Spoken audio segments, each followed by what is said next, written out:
special meeting of the City Council of the City of Pearsall be held today, Monday, April 27th, 2020 at 6 p.m. at Pearsall City Hall, 215 South Ash Street in Pearsall.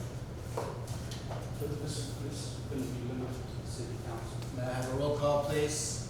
Excuse me? The meeting's limited to the city council. Oh, okay, I didn't know, I called in and they tell me that every second Tuesday, and I come to every second Tuesday. And They're not because of the coronavirus. I understand, I understand, Yes. I understand. I appreciate it, Sorry about I that. appreciate it.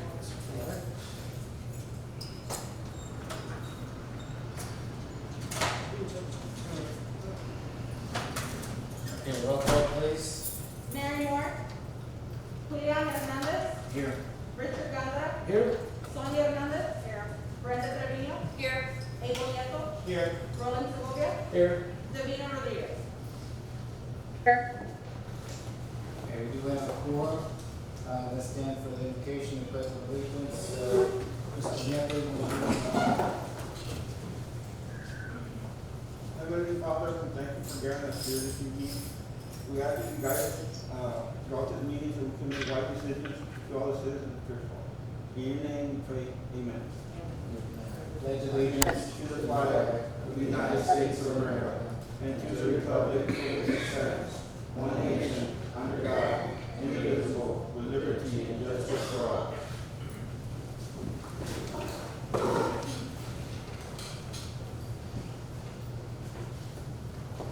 Okay, Mayor Moore will be here shortly at about 6:45 or so, and I think it's okay, the rest of the council, we can move 4A for later on the meeting declaration. Is that okay? All right, let's go on to new business, item 4B, discussion regarding donation of memorial equipment. This is just a discussion, I believe. Yes, sir. I'm gonna try to talk as best I can with this thing. But anyway, at the last meeting of the league, council asked for some information related to donation of memorial equipment. And what I asked the city secretary to do was to provide the minutes and the discussion as it relates to this item. And I believe, let me go back to this. Sorry. You can move it. You need to. If you can, yeah. The actual appendix is appendix B there, the donation guidelines are there for you, page 11 of your packet. And then described in that page of the donations, the bench catalog, bench types, bench locations. I'm trying to turn the page here. Planting of trees. Talks about couple of other things there related to. But anyway, the entire policy stretches from page 11 to page 17. What I'd like for the council to do is look at page 17 of the packet.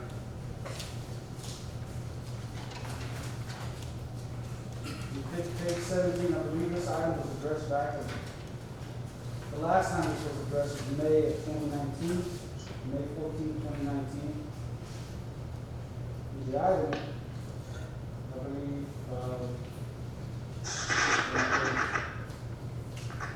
The second page. second page.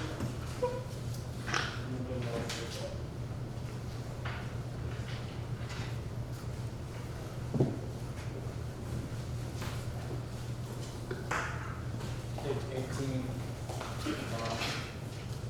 Yeah, see, I just think there's too many things going on. So, so anyway,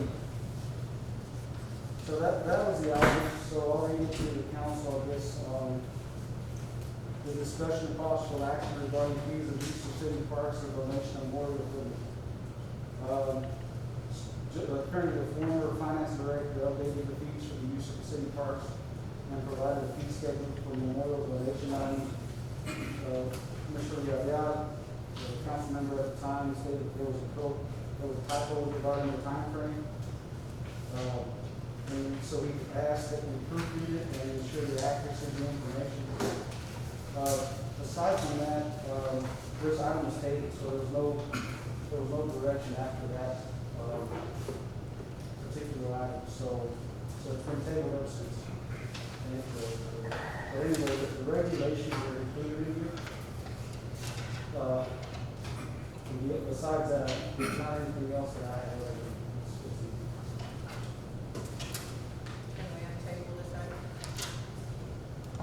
We can do. It's a discussion. For discussion. It's for discussion. I wasn't sure what all, as far as, what the council Oh, it's a wanted discussion. forward with it. If So we can prepare some. If I recall correctly, Chief Salinas, were you all going to look into a bench or something like that? That's what I remember. What we had suggested at one point was, the city, selecting a certain make and model, that way anybody that wanted to do it would be uniform, in case, so that there's not a bunch of different, so that you can't just pick any bench you want. It would be something the city approved that was, for whatever reason, long lasting or whatever, but, you know, I wasn't really in the process. I had just, it was something that I actually brought up because I had lost a family member at the time, and I was thinking of that would be something that we thought, might be cool to do, but it, never heard back on it. Wasn't there also a discussion on the actual parking lot being on top of where we? Right.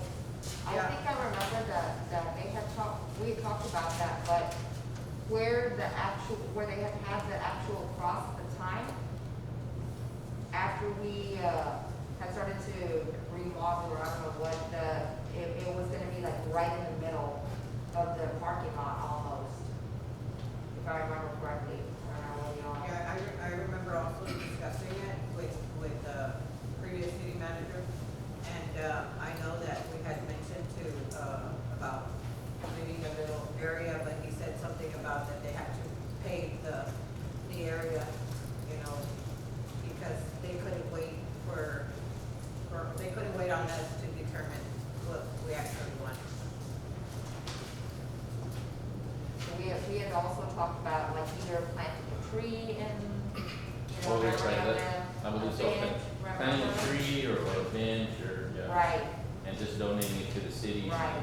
It could be yeah, possibly a small flag or something. exactly, Yeah. yeah, I think it would be at your cost or. right, right.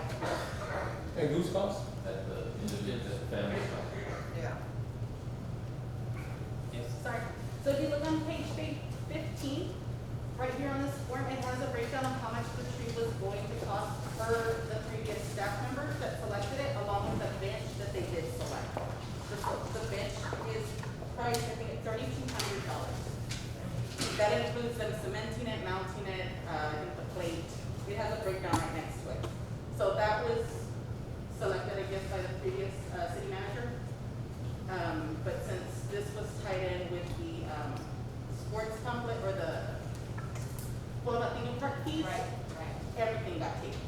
You didn't act on this because of the typo in the rules and regulations for the Latino Park. It was just never brought back for action, but that was what was selected by staff. That price. Yeah, I So don't that remember was it being, uniform. I don't remember discussing anything being $3,200. Gotta be the- I mean, because we had, when they had brought it up, I mean, I think I remember that they were saying that it was gonna be, you know, it wasn't gonna be anything like that, Yeah. not that expensive, so. But I know there was different things that we were thinking about doing.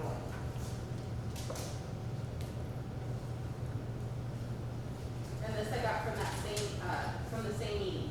These were the attachments in that same meeting, so. So nothing's been finalized at all then? It's just that we're on it here, and it's gonna be up to the council as to what we want to do. Yes, sir. So, these items, this item, I wanted to bring it back to an action item.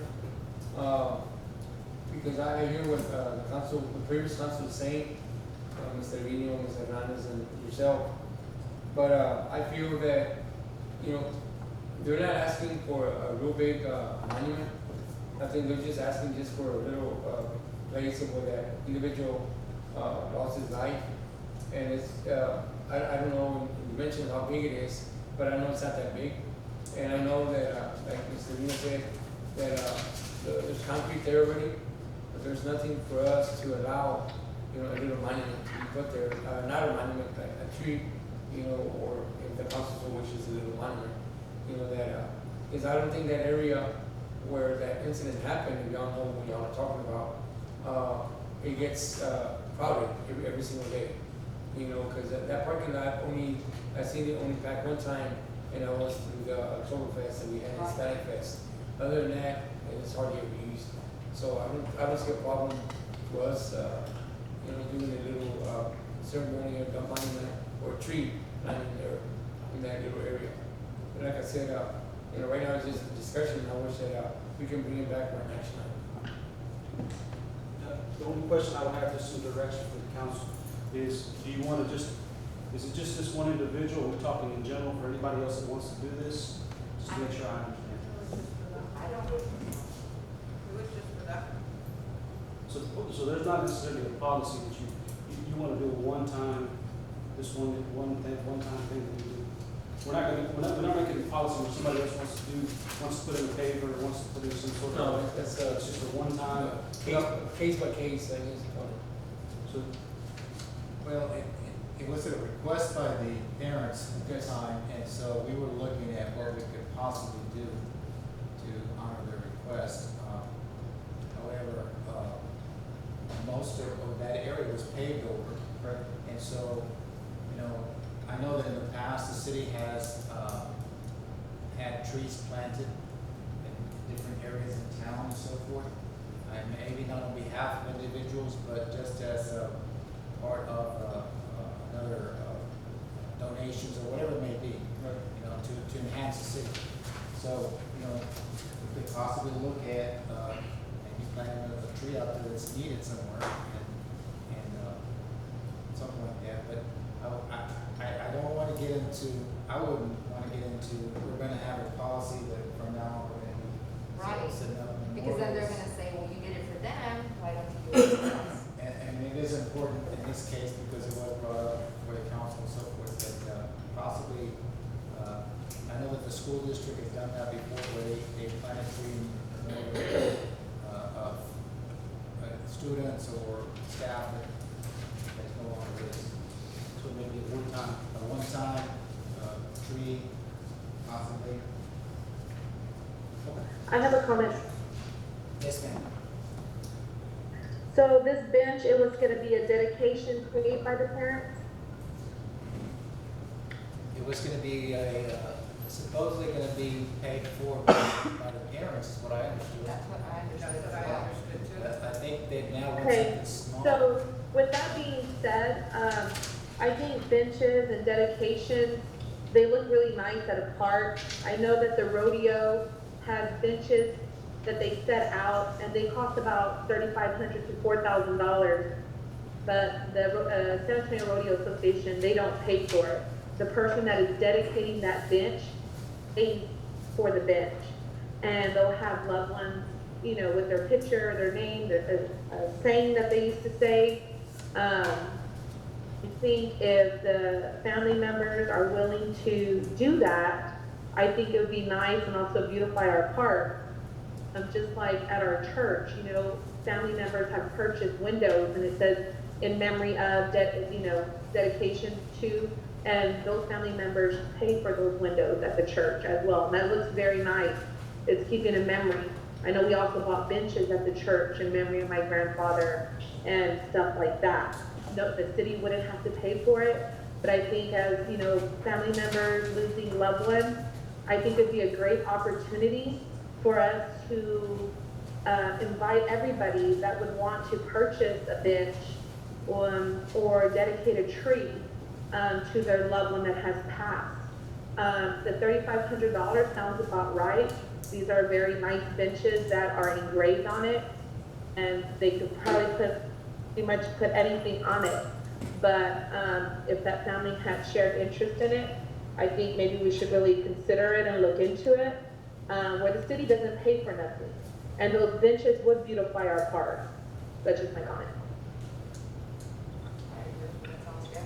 Well, we can place it on the agenda, maybe, direct our city manager or staff to look into, possibilities and see if we have the needs out there at the park to start that kind of program, set up a bench or more benches in the future.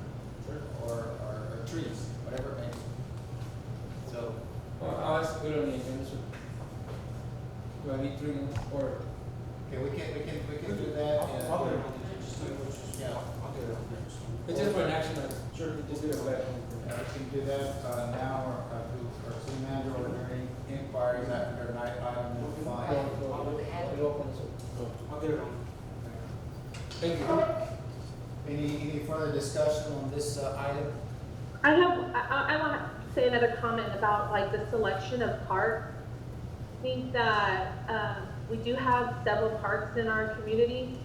I think we should allow, have them pick a park and have us decide whether it's okay or not, but not decide whether it's okay or not. I think we should, when we go out and let them know that they're able to do that, we allow them on these parks and give them the parts that they're able to put this bench on, or a tree that is needed. Well, I think this one, this particular case, I think they wanted to have it there, just at the Polo Patino Park, as I understand. Well, we can do that in the future, yes.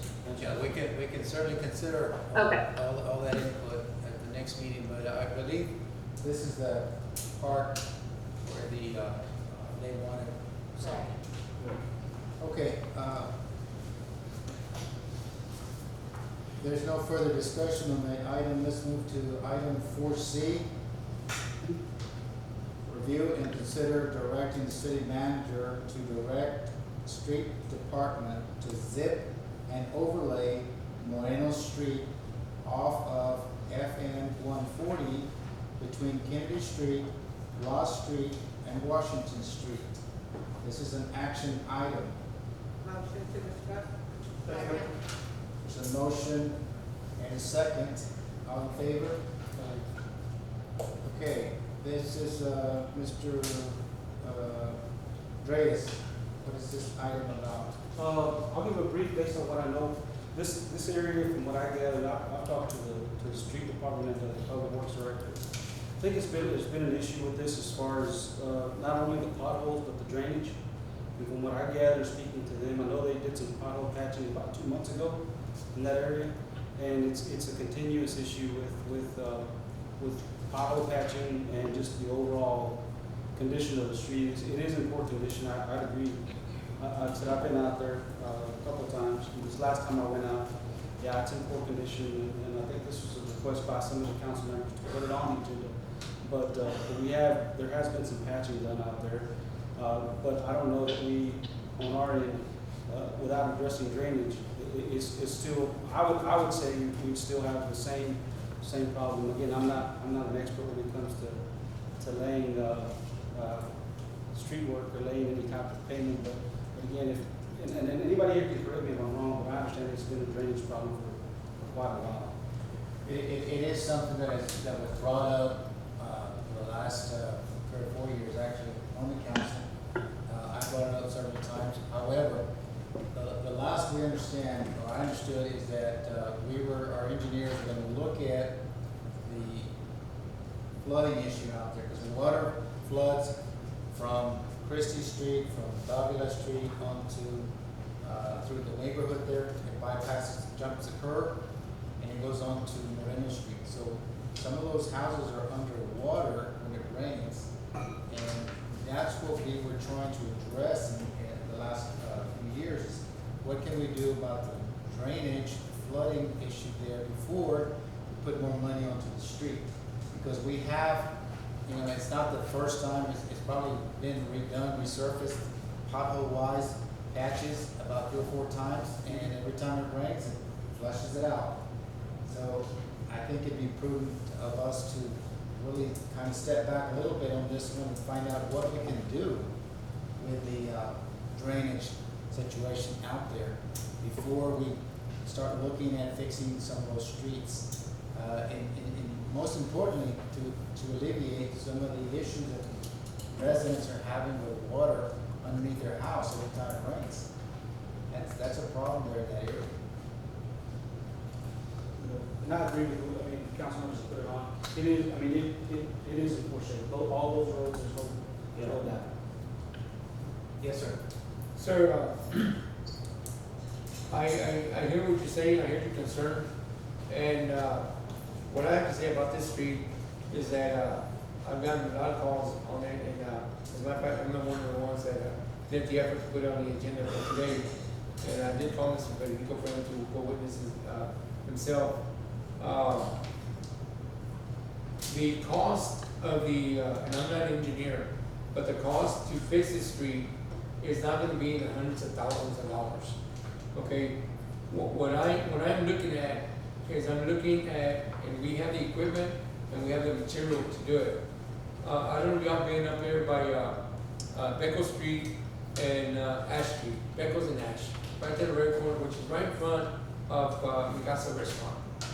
Okay, that one block was done by the city of Pearsall. And that block there is a very good road, because I travel it every day.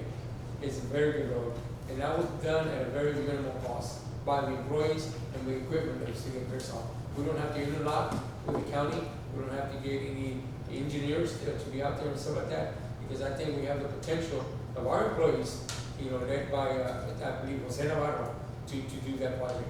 And that project is not a big project, and I understand, sir, with all due respect, you know, about spending hundreds of thousands of dollars because of drainage problems, stuff like that. Because I've seen it myself, you know, especially right there where, I can remember the name of that lady, but Toby Lopez out in that area, you know, where he lives.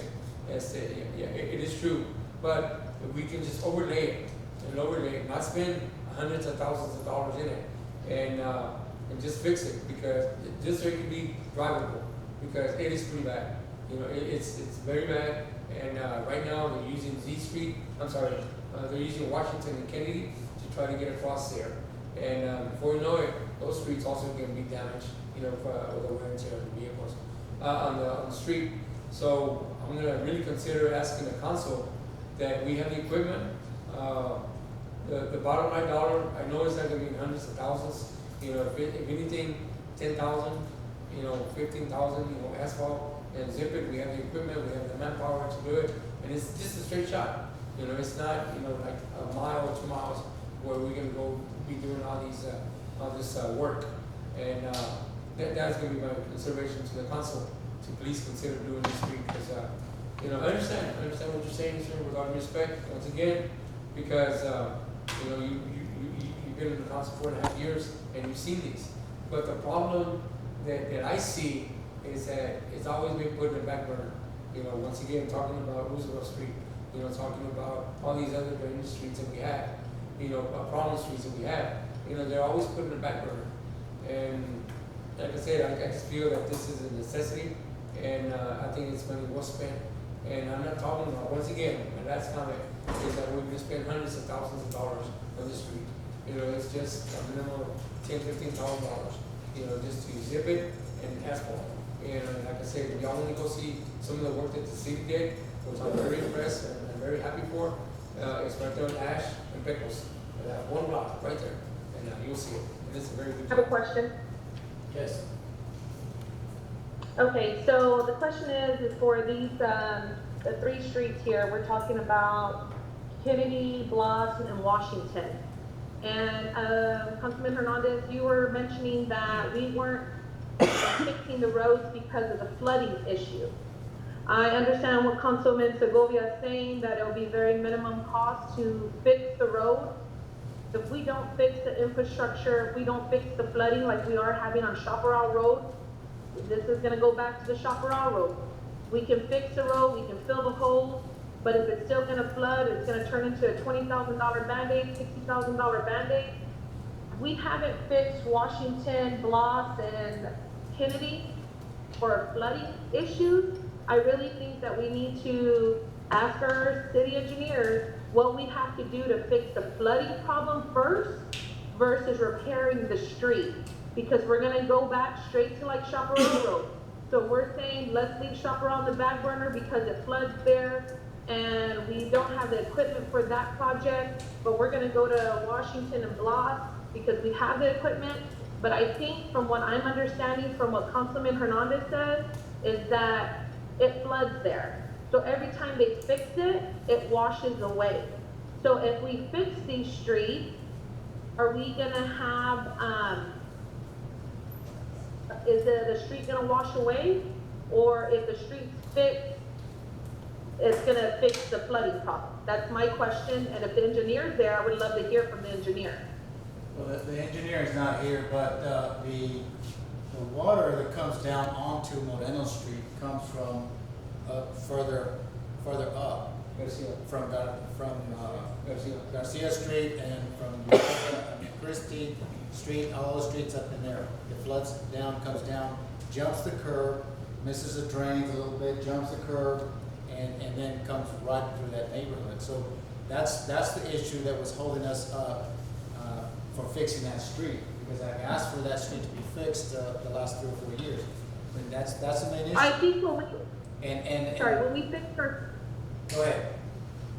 on Garcia Street, back when I was on the council about 7 years ago, Councilman Segovia was on the council as well. We had put drainage along Garcia. The other one is next to A&M Enterprise. That, I don't know which street that is.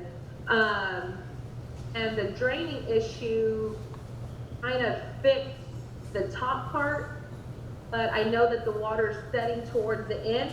So I would think maybe if we were supposed to fix the drainage on Colorado and Garcia, if I can remember, to stop the flooding where it goes back into Washington and Blas. So I think what we have to fix is the draining issue and then fix the street. Mr. Reyes, I think Councilwoman Rodriguez is incorrect on reading the item on the agenda. It is not to fix Blas Street, Washington Street, and Kennedy Street. The reason that those 3 streets were named was because Moreno Street starts off of 140, and it's got that one block, and then it continues all the way down Colorado, all the way to Navarro behind the west side. That's why those 3 streets, Blas, Kennedy, and Washington, were put on there to identify the block that needs to be fixed. So I guess Councilman Rodriguez is misspoken on the item. And it's just a matter of words here, but really the issue is that we have a flooding dilemma there, and it's been put on the back burner because we haven't found a true solution. And our last engineers were supposed to get us some information as to how we could resolve that issue, and we haven't seen it yet. The other issue with Chaparral Road, there were some issues there with the property lines and all that kind of stuff, and that's why, and there still is issues there with that. Even though the council has gone ahead and said, let's go ahead and try to get that fixed, there's a lot of work to be done there in terms of trying to get the legalities in place and what we can do, not do, whatever, so that the work there can get done. But in my opinion, yes, that's one of the streets that it's bad on top, but if we don't fix the cause and the root of it, we're just putting money down into the sink, basically. We're not really taking care of anything long term. And I would like to see our streets, once it's good underneath or there's no flooding issues, then we can go ahead and put the pretty stuff on top. And that's what that was my concern, is that if we are putting Chaparral and all them on the back burner because of the flooding issue, we need to start doing it right. If we put a $20,000 Band-Aid on it, and just because our city workers are able to do it, that's still throwing money down the drain. If it's flooding and it's holding water, I think we should wait to see if we can fix the draining system, or to also table this motion until we get an engineer that can advise us what to do. Right now, we're just gonna make a decision based on that it needs repair. We all know it needs repair. Nobody's denying that those streets are not bad. But I do not want to throw money down the street when we have to focus on Chaparral Road with that retention pond and fix other streets throughout the budget year, that we need to take our time. I don't know where the engineer's at, the one that we all voted for at the last meeting, I don't know where they're at. I don't think as a council, we're not experts in streets and in drainage. We need to ask an expert, can we fix this street with our workers? And I believe our workers can do a good job. They've done it before. We do have the equipment. But like I said, it'll be Councilman Segovia said, it'll be a very minimum cost. And we're looking anywhere between $10,000 to $40,000 to fix the street. That's still a $40,000 Band-Aid. That's Yes. still a $10,000 Band-Aid. Yes, What ma'am. we need to do is ask the expert, what do we need to do? Is the drainage need to be fixed, or can we fix the street? If we're just gonna vote because we know that street needs repair, that's wrong of us. Well, I think we've established that pretty much through conversation. The other thing, Mr. Gondola, did you have something to say? Yes, how long has this problem been on that area, on that street or that area? How long? Yes. I think we brought it up about 3 years ago because it was, So it just started 3 years ago? no, it didn't start 3 years ago. The actual drains that Councilwoman Rodriguez is talking about were done about 7 years ago with the 2012 bond. And what happens, because I've been out there when it's really pouring, the water does drain into some of those drains, but it actually misses some of those drains and the water jumps a curb. When it jumps a curb, it goes into the neighborhood. And then it comes and spills onto Moreno Street, and that's where the water stays for a little bit. So it's been 7 years, I mean, are we gonna wait another 7 years to fix that? No, we're That's not not a gonna, problem, I mean, we're not gonna wait that long, we don't. I mean, it's been, Okay, but you know what I'm let's saying? see. And the residents can't be driving, it's just like Chaparral. The residents, I mean, I've been through that road, and it's terrible. Well, the city has gone out there and retopped or patched it up several times, but the problem still persists, and that's the drainage issue. And if we don't fix the drainage issue. You don't think it's the material that they're using just for the little potholes here and there patched?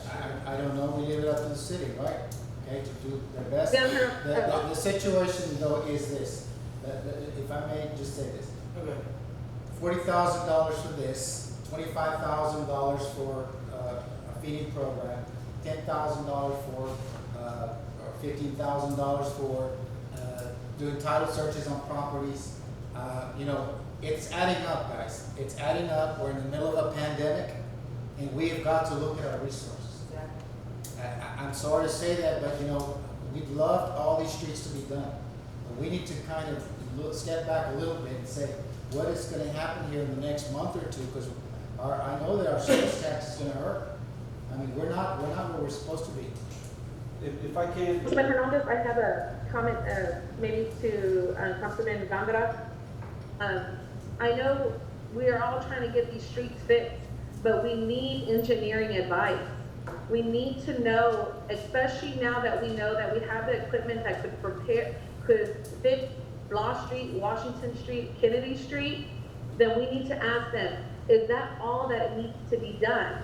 Versus us going and throwing $40,000. That's gonna be like the minimum to fix the street. $20,000, $40,000, that's the price you're looking at. If you go out there and fix that street with that much money, and it floods again, and that road breaks up, what is the purpose of it? That street, we all know that it had a draining problem. And with that bond in 2012, we were fixing the problem. Okay, so we knew that the drainage system is wrong. It was bad, it was holding water up. What we need to do is ask our engineers, we need to put this draining issue in, and we don't have to wait 7 years. We can put it on the next meeting and say, we need advice. We can't just throw another $40,000 Band-Aid and hope that and cross our fingers and cross our heart and hopefully it doesn't flood. We gotta start using our taxpayer dollars right and be smart about it, and not make decisions out of anger or despite. We gotta start protecting these taxpayers' dollars. We're throwing money down the drain. Councilwoman, it's well understood. Mr. Reyes, do you have a comment? Yes, just really quick. I did want to just tell the council a couple of things. And again, it's not just something for you guys just to consider, think about as you're making decisions. One thing is this, is we haven't prepared, the last time we ever had flood map revised here, and some of this I try to get council information on, has been 1980.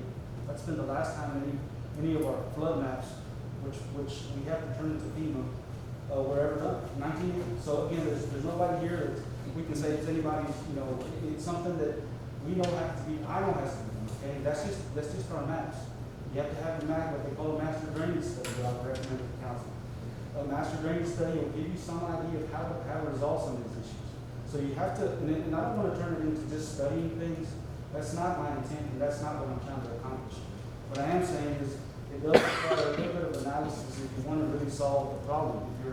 If you're trying to solve, symptoms of a problem, that's one thing. But if you actually want to solve the problem, and it does require some thought, and some of it requires a lot of reading, research, and determining how you want to move forward with this. But to add to that, we do have an RFQ out for the engineers. We haven't hired them, it's just to refresh the council's mind. We haven't hired an engineer, but we are getting a lot of responses from people that are interested into the RFQ. We should have something to the council at the May meeting. So just wanted to make sure the council understood that we are doing our research and making sure that we follow through some of the things that we're saying. Okay, if there's no further discussion, this was an action item, so I would like to make a motion. Yes, ma'am.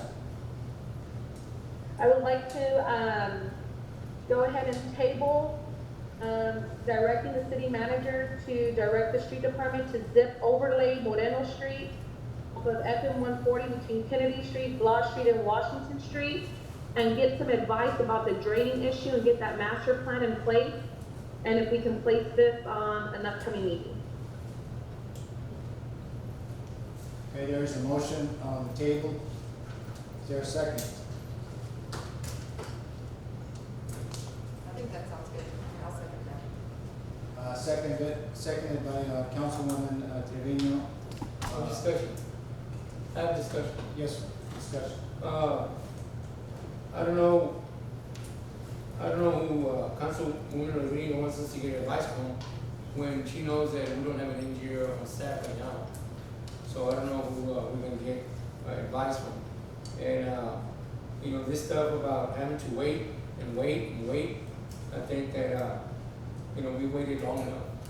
And this thing about I addressed it already, that it's Kennedy, Blas, and Washington. It is not those streets. It's just that little simple strip of Moreno Street. And that's the reason I'm against this item to be tabled. We need to take action on this item. Okay, there's a motion on the table and a second to table this item until we get professional advice on the flooding issues from engineering service that we might be able to employ here in the near future. All in favor? Ms. Trevino, are you in favor? Yes, she has a hand up. Yes, I am. That's 4. All against? 3. At this time, this motion will be tabled until further action as discussed. Okay, item 4D, review and consider directing the city manager and legal counsel on meeting with fire marshal on possible public safety and hazards of buildings. This is an action item. Motion to discuss. Second. There's a motion and a second. All in favor? Okay. Mr. Reyes, what is the nature of this? I think I'll pass it over to the council members that asked about it. Yes, sir. I'm one of the ones that put this item on the agenda. If I may ask, are you the only one that put it on the agenda? No, sir. It was myself and Councilman Gander and Councilman Nieto. And the reason that I put it on the agenda was because I wanted to know the status of the El Paisano Motel and also the status of the library, which is downtown, which is about to collapse. They don't have a roof. And I want to see what's the legalities of us getting the fire marshal to come in and for him to give us a professional opinion of the status of those buildings, if it's a safety, issue and hazardous to the citizens of Pearson. Do we have a fire marshal? We usually employ services from outside. I believe the fire marshal that we had retired, but there's a state fire marshal, but I believe the gentleman that was, I didn't get a chance to meet him, to be honest with you. But there are fire marshal services with the group that we hired. But anyway, Bobby may be able to help on the legal aspect of it. Am I to understand that there is no fire marshal currently? A local one, no. There is no local. No, he retired to my knowledge. So, I mean, you can certainly request assistance from the state fire marshal. You're contracted, if you're talking about Bureau Veritas, Yes. they could certainly look into it, but they don't have any power. Yeah. They don't have any authority under the statute. You can either have them look at it or you can request assistance from the state fire marshal. Either way. So the service that we currently have, you mentioned it for Veritas? Bureau Veritas. Bureau Veritas, Retired. they can't help us with this? They could, my understanding, but correct me if I'm wrong, they give you analysis, but they don't, because they're not officers, they're not officials of the city. They can inspect, I have a question for they Bobby. can advise, they can recommend, but they don't have authority to act under the statute. The only two people who do are your fire marshal, which you don't have, and your state fire marshal, which you can always request assistance from. I have a question. Yes, ma'am. Okay, so, the hotel downtown, that was, purchased by somebody already and they own it right now. From what I was told is that it was up in a foreclosure state, but the owner, the bank already took full control over it. And I don't think a fire marshal, but I think that's what Bobby just mentioned, a fire marshal cannot make them do anything that, city can't make them do anything other than being like out of compliance. To that answer correct? the question, a local fire marshal or a state fire marshal can enforce state law or local ordinances with respect to substandard buildings. So that can always be done by the city at any time. If you don't have a fire marshal, of course, as I just mentioned, you can request assistance, but any building within the city, whether it be a residential, commercial, or otherwise, is always subject to having to meet the standards that you set. Well, Mr. Reyes, I know that, the hotel over here, that's a building that we had looked at prior to you coming here. Has anything been done since, that you know of? No, are you referring to the, It's the, I know what building it is, I just don't know what the question is as far as like, what did you talk, what's been done to it, you mean like? well, has the city sent out any letters or anything? Correspondence. Yes, there has been Compliance? correspondence. Actually, I can let Chief maybe answer this a little bit better than I can. Correspondence has been sent to Paisano. There has been correspondence to answer your questions, and we're getting that information. Go ahead, Chief. So we're already in the process of doing something. Yeah, they're in the beginning stages, code enforcement officers are. They have been in contact with the new purchaser, the people that bought it. They have been advised that we would like something done with, especially the awning portion that's a danger to people that may be walking on our sidewalks. I believe that's a city sidewalk. But we're still early in the process, so there's still gotta be some more correspondence. And then we'd have to have a court date, and then the court would have to mandate, and all those steps that have to be followed through code enforcement. But so we're in the initial stages of trying to get something done. But the good thing was that somebody purchased it, so now we have a clear owner that we can make, that we haven't been in contact with. So the city is taking proactive steps to try and alleviate or help out that situation. Just to make sure, clarify, we were talking initially with the previous owner, and then when it switched ownership, we started talking to the current owner, so we have to start the process over. Well, I don't know, we have to start it over with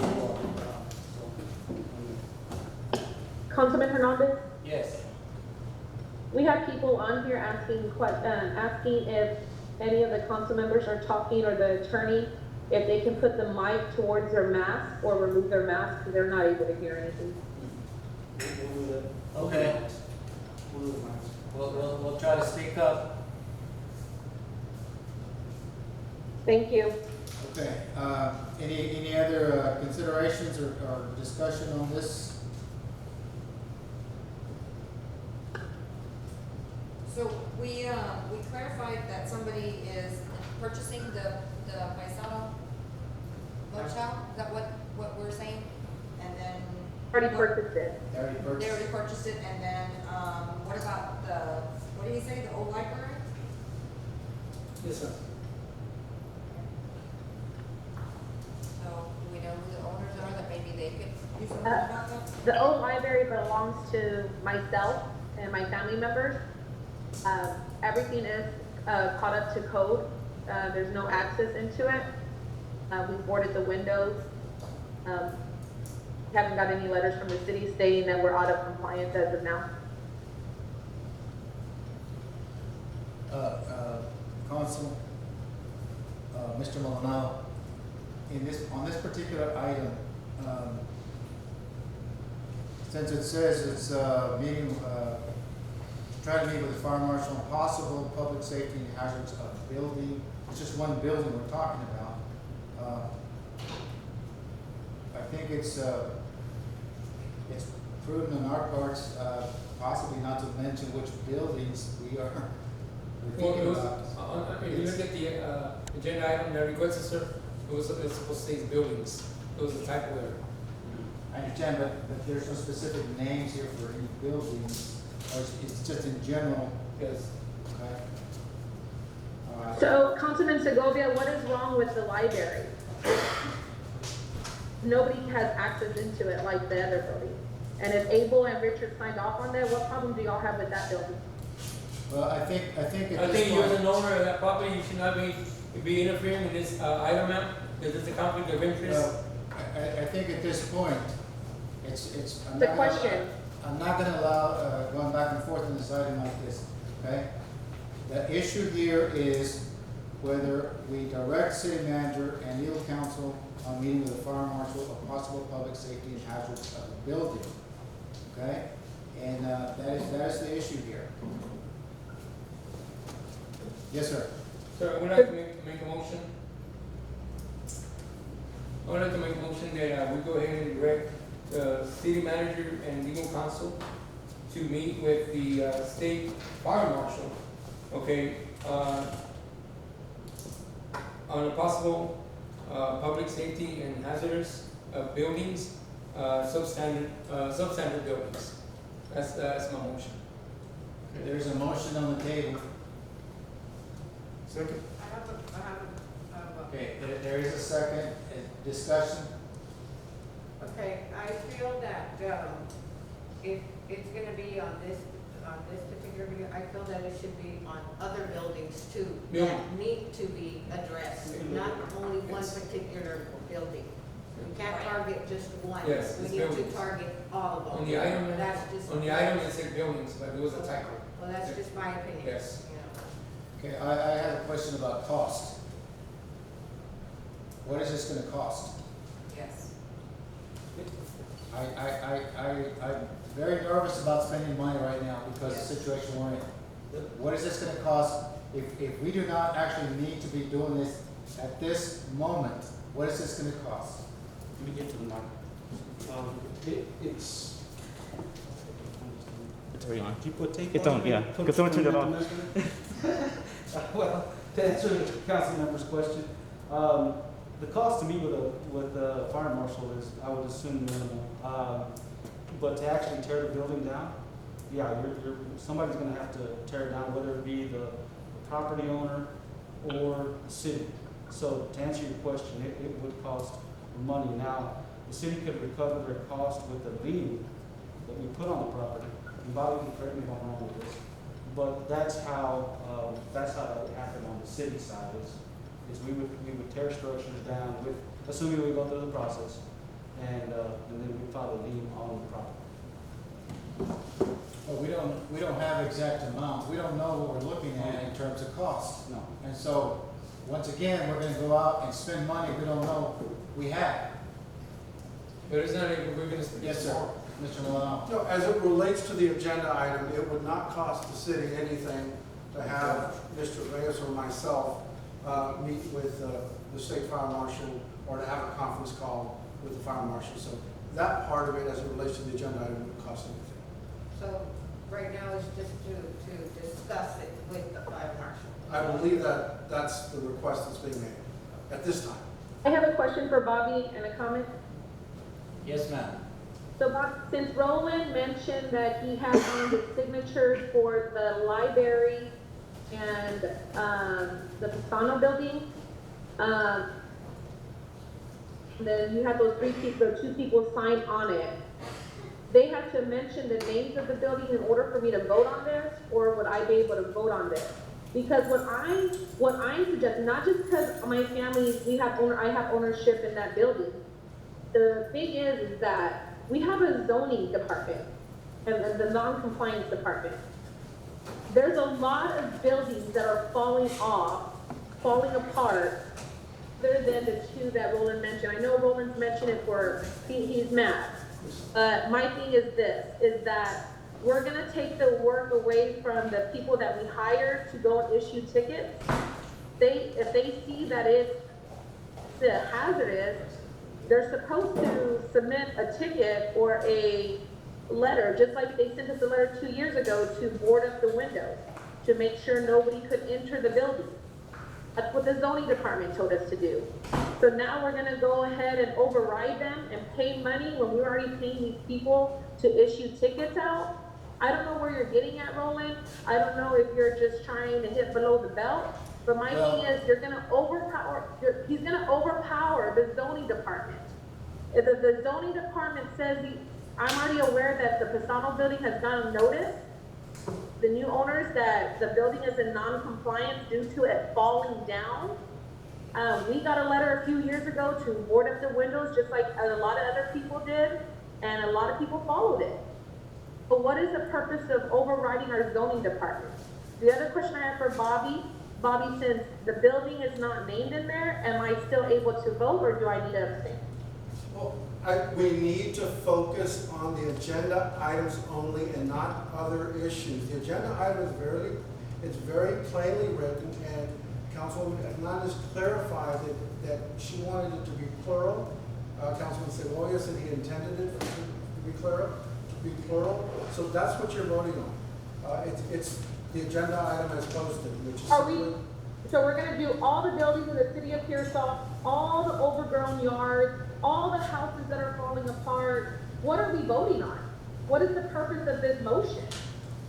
I can't tell you what the purpose of the motion is. You have to read the agenda item. It's clear. The agenda item speaks for itself. There's been a motion, there's been a second, and Yes, it's motion subject in a to second, but I think that those council men that put this on the agenda, need to let us Should know. explain. What is it that you're wanting to seek from the fire marshal exactly? Because we have a process in place that allows for We're gonna override that process. ordinances to be filed on, or buildings that are not compliant to be filed on. What information do we seek here? Who put this on the agenda? Can you explain? I was one of the people that signed it.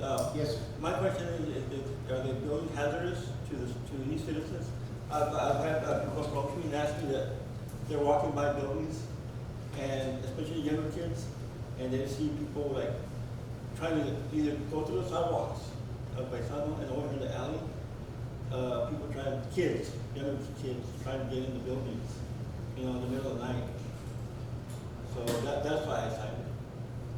Because I'm scared that maybe the buildings are hazardous and they might fall on somebody and maybe we're liable as a lawsuit. That's my concern. Mr. Reyes, is that within the procedures that we need to take as a city? There's processes that we have in place, but again, as the council knows, I think everybody's been here, lived here for a long time. There's several substandard buildings. I don't think it takes the communities to see that. I mean, it's not something that we'd like to see or we like to see as a staff, but it is something we can address with the proper policies, with the understanding, again, what the council really wants to see. I mean, as far as, you know, whether it's whatever building it may be. If it's a safety issue, yes, we should address it. But again, on that end, the policy has to match what the council's intent is. One, you know, we have the dollars and money to be able to destroy or demolish these buildings. Because that's gonna be, again, another thing.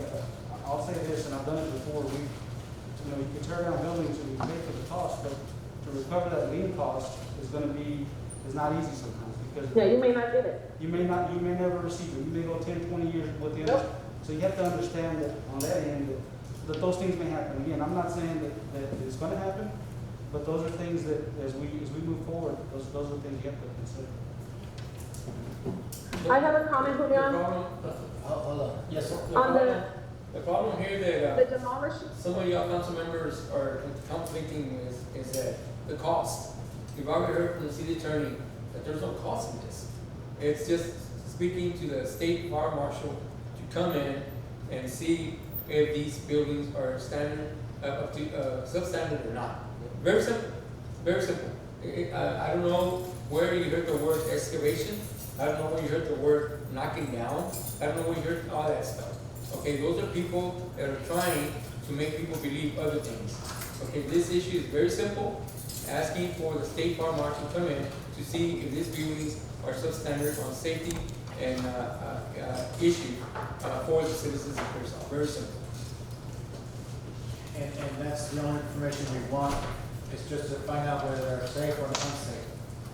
That's it. Nobody said anything about. Don't we have a complaint Nobody department for said that? anything about knocking down buildings. Nobody said anything about selling them, putting a lien, nothing like that. Okay, this thing is very simple for the state fire marshal to come in and assist us to see if these buildings are up to par, up to standard. According to Ms. Rodriguez, they are. I don't know. I'm not an expert, you know, and I don't think she is either. I'm not saying I'm up to par with the state, I'm up to par whenever the complaint sent a letter stating that we needed to cover windows. Okay, it is 6:58 for the record, Mayor Moore is here.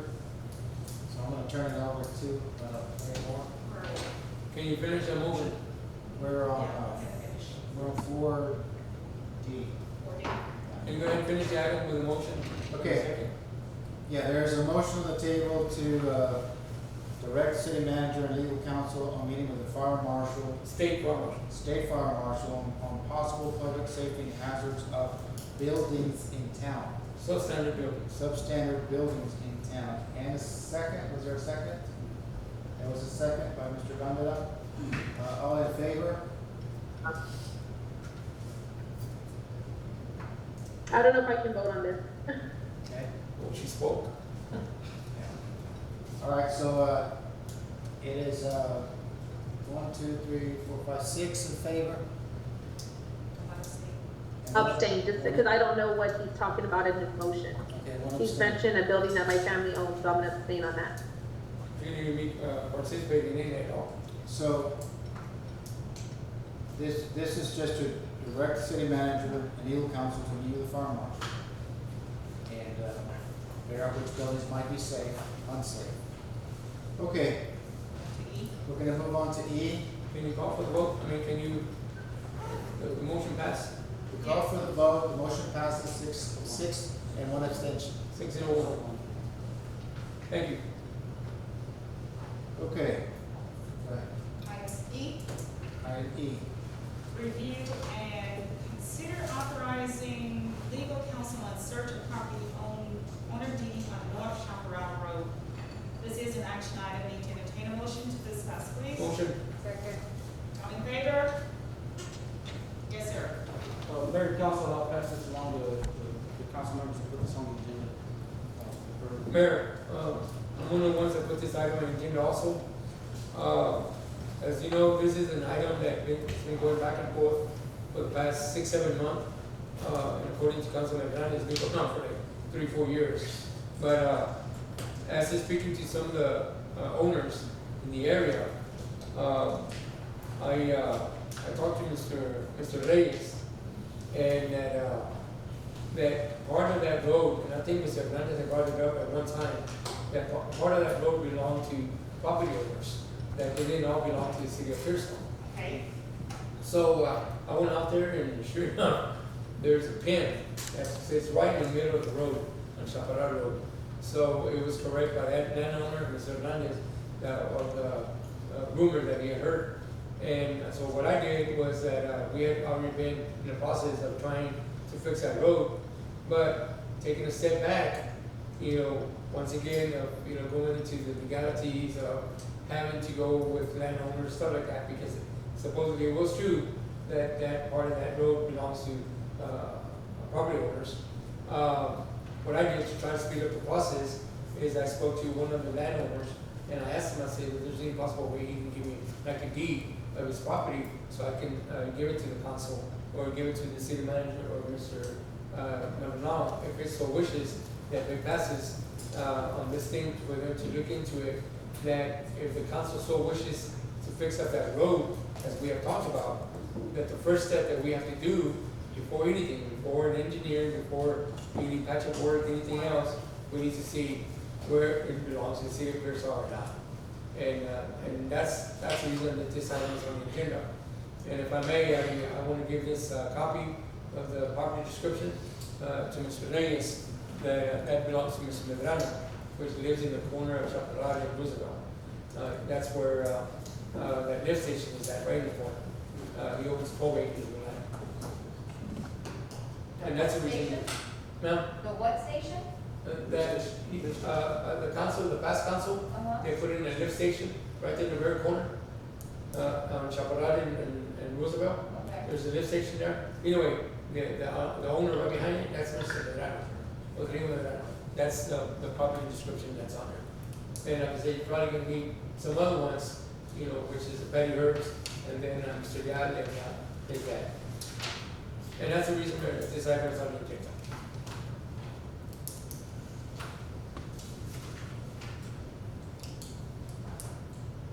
I have a question, Mr. Reyes, is that not what you all might be doing at the city anyway, is going to see if we have the rights there? Yeah, I think when we haven't started on this, I think Mr. Sawyer is right. When I was out, I didn't go out there with them to check out the area, and I think I've been out there quite a few times. But in saying that, yeah, I think what we need to find out, I think to make clear to legal counsel, if the council wants to move forward, to give him the authorization to move forward with this, was to determine, one, what we're asking for is do we, the city, own, and have we Chaparral, and then what part of Chaparral do we own, one, and then, or we have any right of way, easements, whatever the case may be. And Bobby can correct me if I'm wrong here. The other thing is we have to figure out is one, what it is that we want to do to relieve that issue. So there is a couple of steps. Normally that's done through title work.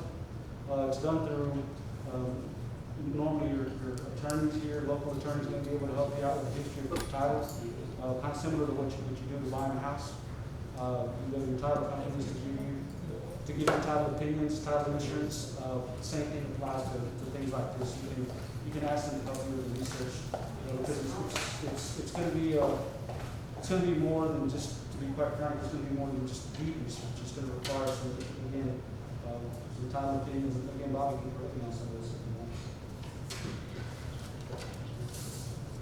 want. Whatever you want me to look up, I'll be happy to do it. If I need to get any help locally from a title company or either Grady Roberts or Jim Simmons, I'll be happy to do that. But I'll coordinate first before I do anything with the city manager.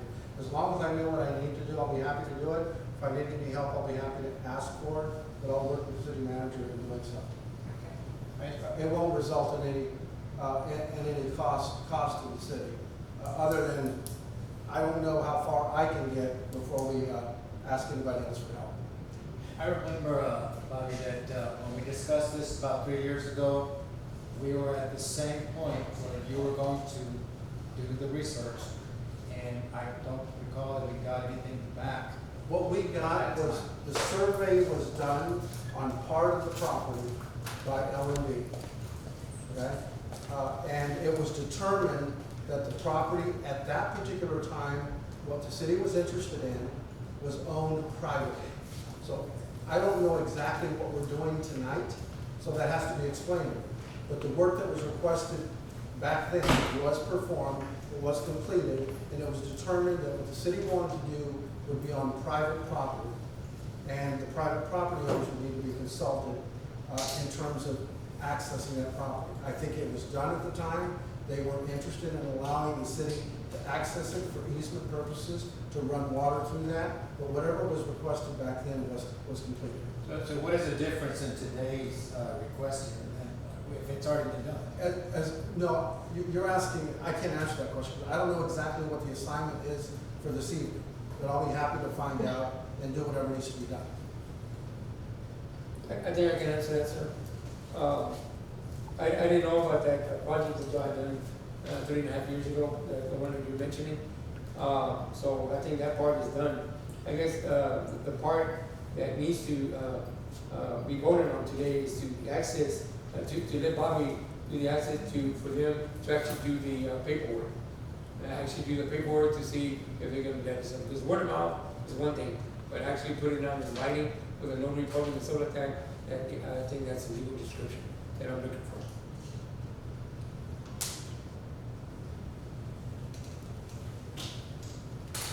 Any more discussion? Questions? I have a concern. So what I'm getting at is that if the owners that live there, that own the property right there where the people pass by and stuff like that. So what if they don't want for the city to It doesn't get done. you know, because it doesn't get done. So what's gonna happen That's to where we've been. the other path that, I mean, that's, Well, at one time, they were proposing putting a gate out there. Yes. And everybody was gonna turn back and go out to San Hollow. yeah, that's what the discussion was way back then. That's what the owners wanted to do. It's a good question. I mean, that's what I'm saying, because So we just hope for the best. Yeah. So, I have a question for Bobby. What happened back then was there was a solution as it related to where to run water, where to drain it. But it was determined that it was on private property. The owners were approached, they were not interested in allowing the city to do it. At the time, they were not interested in selling the property or granting an easement of any sort. So at that particular point, you've got a couple of options. I mean, if you don't buy it, you can condemn it. If the city's not interested in condemning it, then at that point, you're at a standstill. so there's, sorry. I have a question. Go ahead. yes. Can I go? Yes. Okay. Bobby, the question's for you. So you're saying that if the owners, and this is what I was told 7 years ago when they were looking at ownership of the easement of the road, was that if they do not allow us to use the easement, then we would still be able to do something. And I think you said the word, you said condemn? You either offer to, you either buy it or you condemn it. That's if you want to do Okay, it, for example. The other thing is, I know we were looking at, and I don't know if that's what Councilman Segovia is getting at, is the easement of the road, going towards, what is that road? Is it Roosevelt?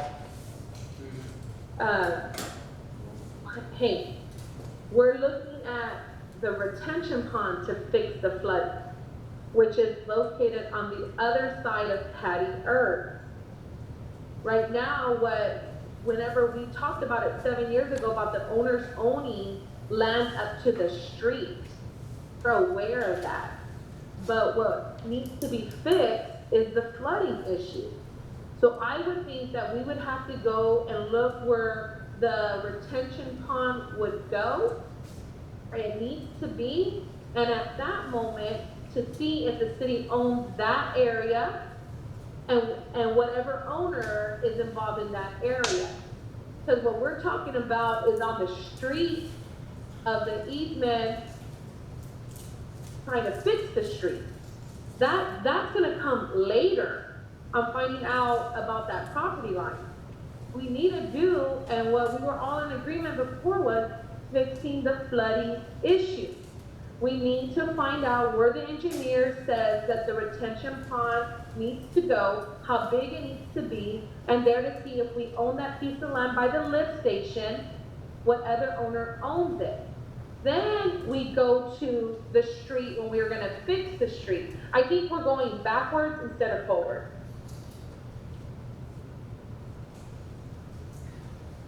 Okay. We have a comment?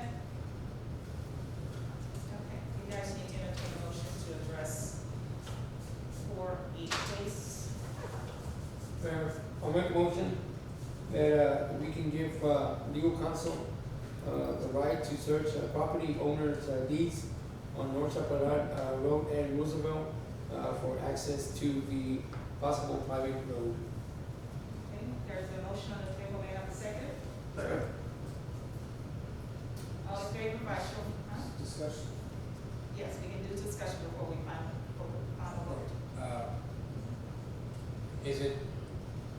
Would it be better right now to approach the property owners and see where it might be headed before we go into all this research and pavement and so But forth? isn't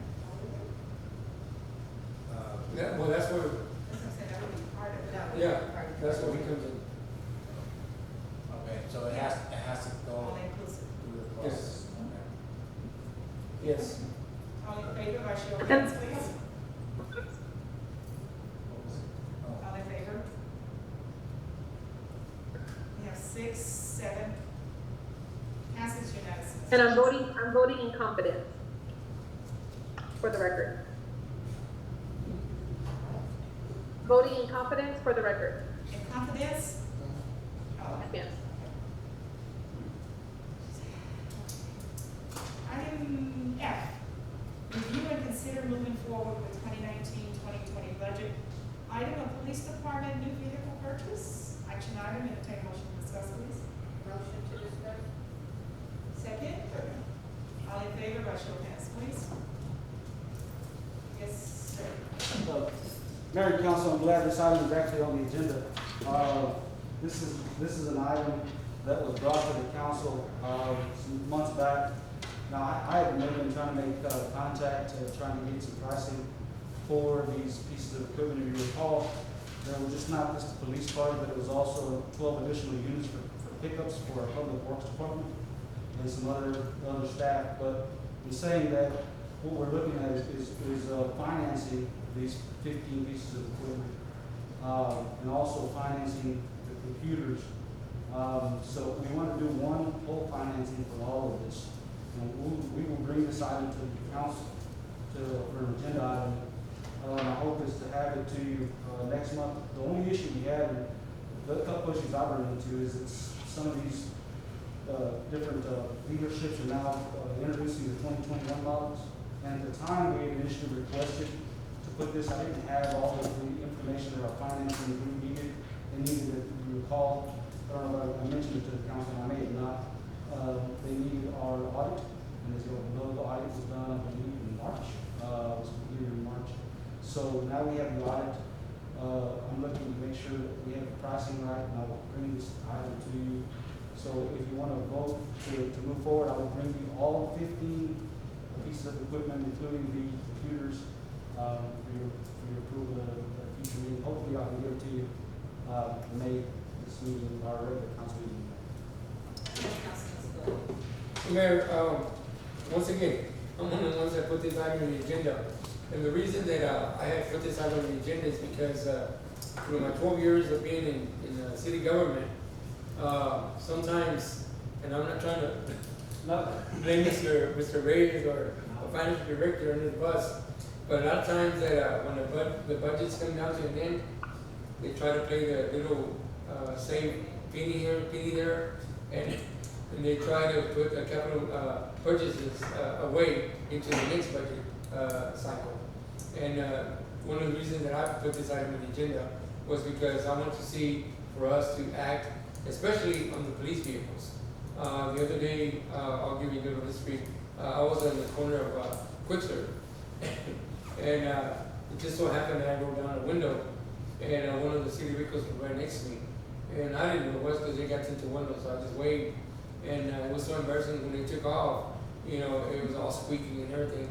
And I was like, you know, it was pretty embarrassing. It was like, wow, that's a city vehicle. I mean, that's supposed to be a top of the line vehicles. I understand about the parts of vehicles, about, you know, all the other maintenance vehicles. But police department, you know, high-speed chases, they gotta be up to par. And that's the reason that this item is on the agenda. And I wish that, and I trust Mr. Reyes what he's saying, and I wish that this item be placed on the agenda for a package to be done in this budget cycle, not next year's budget cycle. This is just to move forward with the budget. I have a question. Chief, when was the last time we got vehicles? We got about 5 or 6. We got 5 in 2015.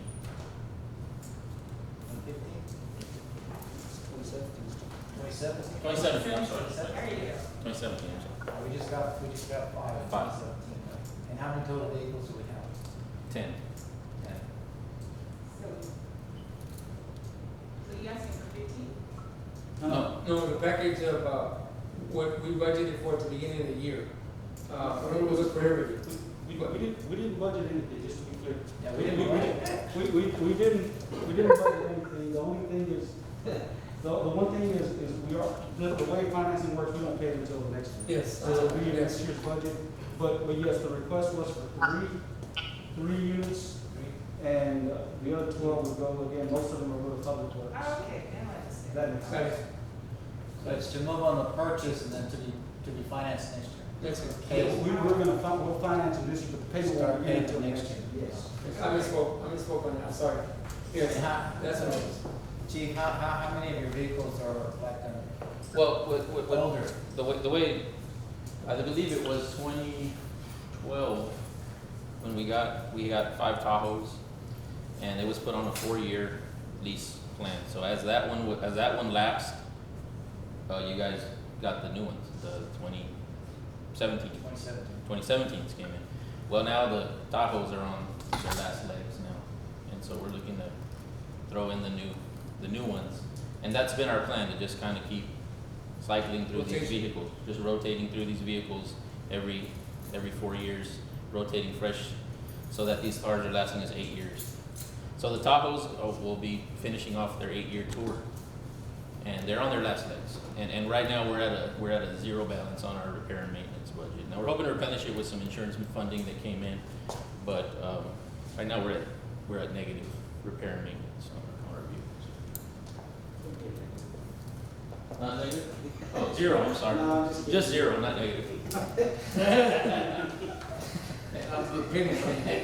Alrighty, any other question? Okay, if not, we'll move on, entertain a motion. Mayor, Yeah. Mayor, I'd like to make a motion that we give directive to the city manager and with the help of the chief of police to come up with a package for the vehicles to be looked into or purchased into the next council meeting. There's a motion on the table, may I have a second? Second. In favor? I have a question.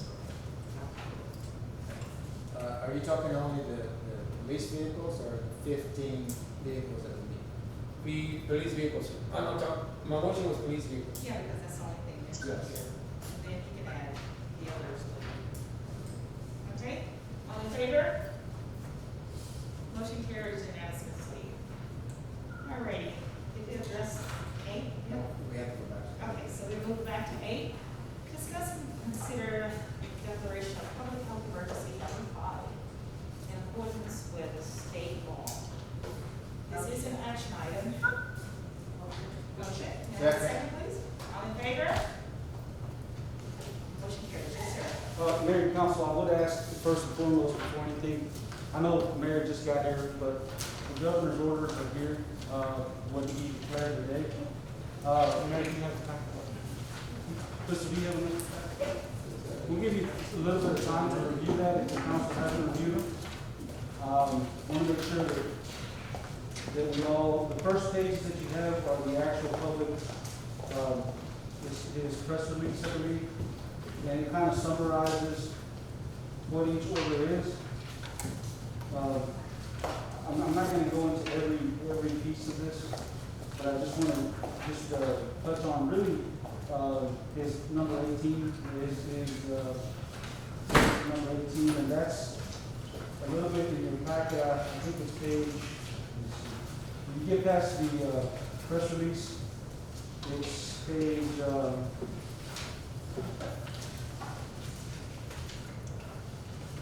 page 4 of Executive Order GA 18.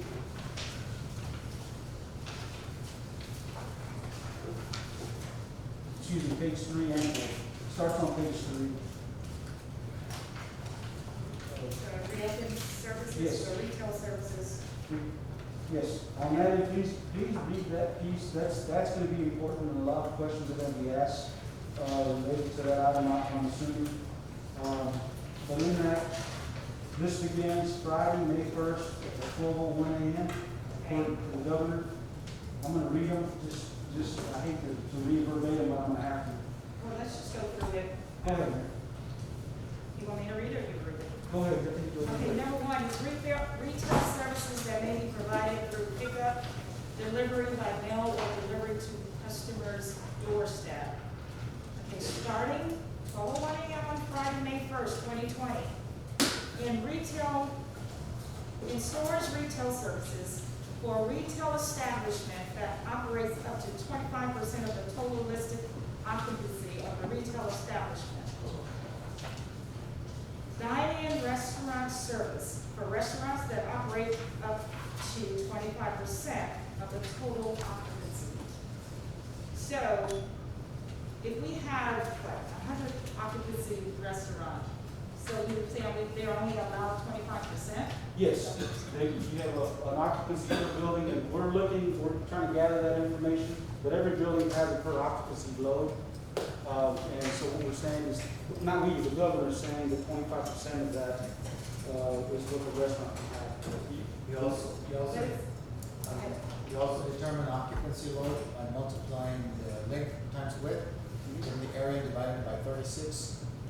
That gives you the max number of occupants, and then 1/4 of that would be 25%. That's how that's determined. That sounds like some math to it. Some of the buildings, let the council know, some of the buildings do have, those are all actually requirements required, so correct me if I'm wrong.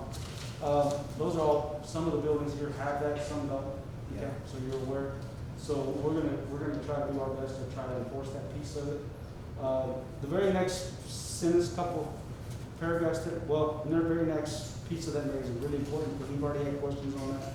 So it's saying here, however, this applies only to restaurants that have less than 51% of their gross receipts from the sale of alcohol beverages, and are therefore not required to post the 51% sign by Texas law as determined by the Texas Alcoholic Beverage Commission. Valet services are prohibited except for vehicles with place card or plates for disabled parking. So in other words, this doesn't apply to a restaurant. It's designed so that bars cannot open. Restaurants, yes, bars, no. Okay, Bars are still excluded. so bars cannot open. Okay.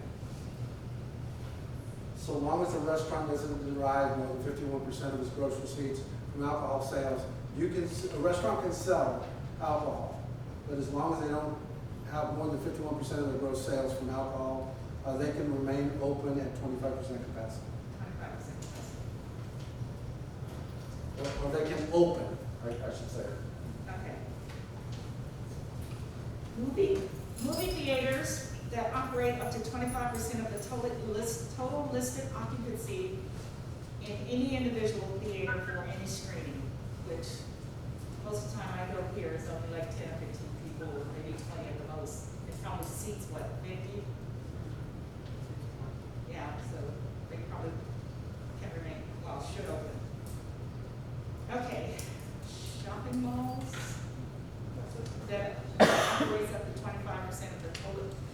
listed occupancy of the shopping mall, provided, however, that within the shopping mall, the food court area, play area, interactive display and setting must remain closed.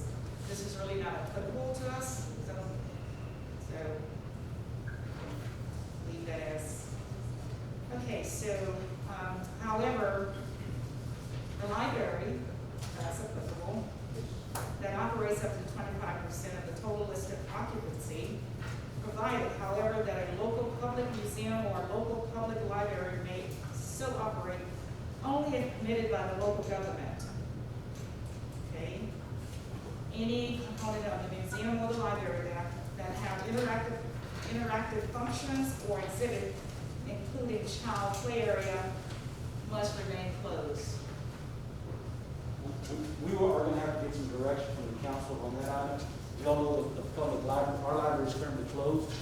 We are gonna open it, and we will open it under these conditions. But I wanna make sure the council was aware that we do need some direction on it. Yeah. Okay. Okay, for Texas counties that have filed with DSHS and are in compliance with the requisites attestation by DSHS regarding 5 or fewer cases of COVID-19, those in retail services, dine-in restaurants, services, movie theaters, shopping mall, and museums, libraries, as otherwise defined, limited above, may operate up to 50%. When you say less than how many fewer cases, 5? 5 or fewer. 5 or less. It's 5 or fewer. Mayor, It's a county decision, but there's certain things that must be done, and the county's got to be responsible for doing that before it can go into effect. Okay, so we have a different situation where we have 4 or 5 contained at immigration. Does that, they are not really in the city, so does that make a difference? But this is county. This is county. It says county. Okay, And those will count. Mayor. yes. Joseph posted a while ago that there is 4 in the county. One just got confirmed from Dilley, Texas. The 5, 6, and 7 are from immigration. Yeah, that's what I said. Yeah, Okay. we have. So there's 4 confirmed cases in Frio County. So then that doesn't. The county can't act on this. It's under 5 still. Still 25%. Still 25%.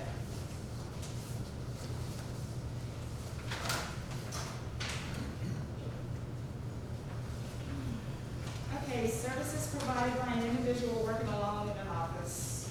Wait a minute. Mayor, I also pertains to us. Could you? Local government operations, including county. Yeah. We are giving some direction with that as well. Okay. I'm lost too, but. It's page 4 of executive order. It's the top of page 4. I'm looking, but I'm trying to see what is it saying. Services provided by an individual working alone in an office. It's saying for Texas county that have followed. Okay, I'm getting it now. Okay, services provided by an individual working alone in an office, golf course operation, and local government operation, including county and municipal government, operation relating to permitting, recordation, documentation, filing services as determined by the local government. Such additional services may be enumerated by future executive orders or proclamation by the governor. That's really the other thing. And then That's the gist of. the other couple of paragraphs, the third, where you talk about religious services should be conducted. So the third paragraph down, you can skip the other two. We can skip where? Where the other two where it talks about right below it, where it says the conditions and limitations. Skip that one, skip the next one. And then the other one reads, the religious service should be conducted in accordance with joint guidance issued and updated by the Attorney General and Governor. And then the very next one after that is also important. You said it's not important, or? It is important. Okay, so start with religious services should be conducted in accordance with the joint guidance issued and updated by the Attorney General and Governor. People shall avoid visiting bars, gyms, public swimming pool, interactive amusement venues such as bowling alleys, video arcades, massage establishment, tattoo studios, piercing studios, or cosmetology salons. The use of drive-through, pickup, or delivery option for food and drink remains allowed and highly encouraged throughout the limited duration of the executive order. Okay, keep going. This executive order does not prohibit people from accessing essential or reopen services or engaging in essential daily activities such as going to the grocery store, gas station, providing or obtaining other essential or reopen services, visiting parks, hunting or fishing, or engaging in physical activity like jogging, bicycling, cycling, or other outdoor sports. So as long as the necessary precautions are maintained to reduce the transmission of COVID-19 and to minimize in-person contact with people who are not in the same household. Mayor, if I can add one other thing, and you don't have to read the whole thing, I would ask, but the last page, page 5 there of his order, the second paragraph, Bobby may have to give a little bit of interpretation on this. So we want to take a little time to read. It's page 5. The executive order? Yes. Shall supersede? Yes, that's it. Okay. It's mayor now. This executive order shall supersede any conflicting order issued by local officials in response to COVID-19 disaster, but only to the extent that such a local order restricts essential services or reopen services allowed by this executive order, allows gatherings prohibited by this executive order, or expand the list of essential services or the list of scope of reopen services as set forth in this executive order. I hereby supersede section 418.1015B and 418.108 of the Texas Government Code, Chapter 81, Subchapter E of the Texas Health and Safety Code, and any other relevant statute to the extent necessary to ensure that local officials do not impose restriction inconsistent with this executive order, provided the local official may enforce this executive order as well as local restrictions that are consistent with this executive order. Will you put this in layman terms, sir, please? I think the more active the governor gets in determining how Texas will reopen, the less ability mayors and county judges are going to have to enact any orders or proclamations inconsistent with his.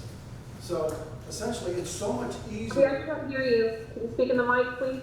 Yeah.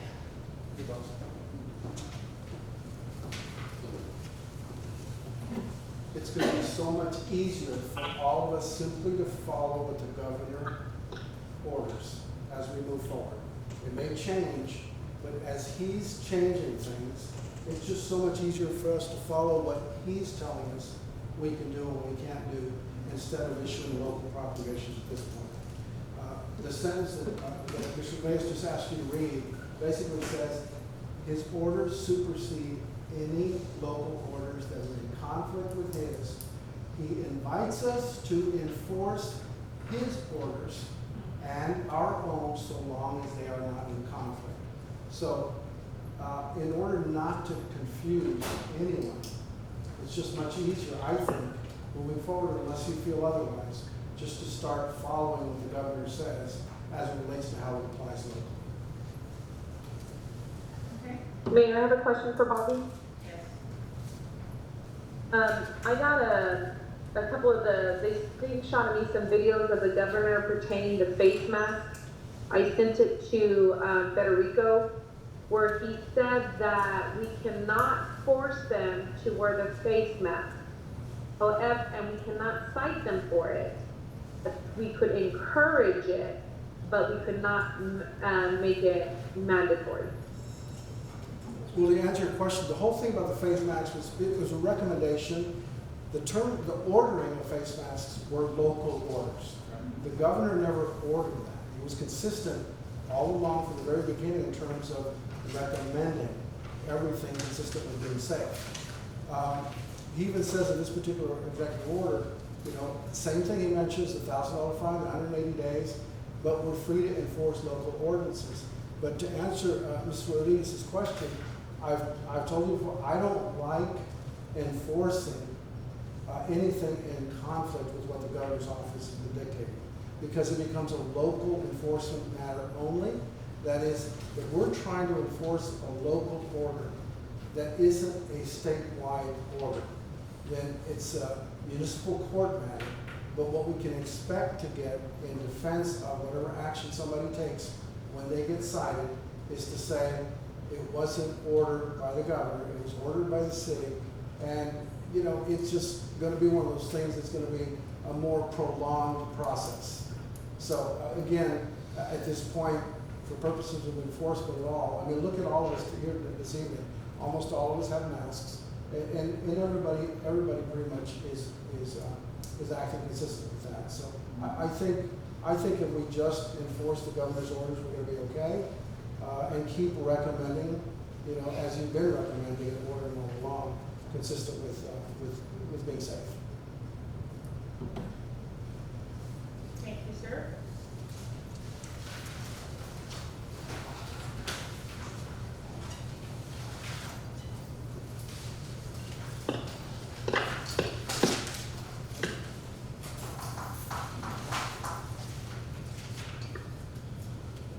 Mayor, I guess on this declaration, I think one of the things that us council have to decide is that, like Mr. Reyes said, that are we gonna open up City Hall and are we gonna open up the library?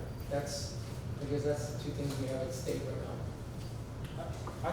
We can, if you've got, if the council authorized me, we can open it up, as quickly as you wanna open it up. I think last time what I did is I just sent you an email and then I asked you as an action item, if you still wanted to continue. What we can do, we can open it up tomorrow if the council wants to authorize that. I'm a little hesitant, to be quite frank. I know the staff here probably not like what I have to say, but I'm okay with this City Hall opening up. To me, it's still for the library to open up, and I think because it's our facility, my understanding is they're not requiring us to open it. So, again, my body, correct me if I'm wrong, we can keep it closed. We can keep City Hall, limit the access, but I would feel, I have a little hesitation with the library, in my opinion. And why is that? It's because I think you're gonna have your children there, you have a lot more people congregating there, potentially congregating. Again, I don't know that for a fact, but that's my assumption, so I can only say that. And they're touching books. They're touching books. 1 second. I think if we leave things here as they are and at the library as long as we can, because I mean, we just heard there's 7 cases. Yeah. Okay, so it's not here yet. I mean, or maybe it's going to be here than it's supposed to be or whatever. Did I miss anything? No, the governor was clear, even as it relates to local governments and businesses. We have to. No, he says, these are his orders, but you're still free to keep your business closed. Right. As it relates to libraries, his order was related to state libraries. He said, but will open consistent with his guidelines. And he said, same thing with local libraries. He said, that's up to the local government, consistent with his guidelines, which is still be 25%.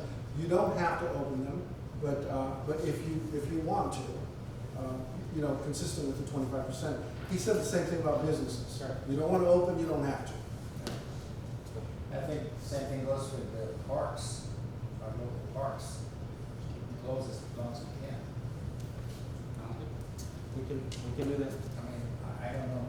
Other It's comment? gonna be hard to monitor four kids in the park, as it says here. We only have four on the court or wherever.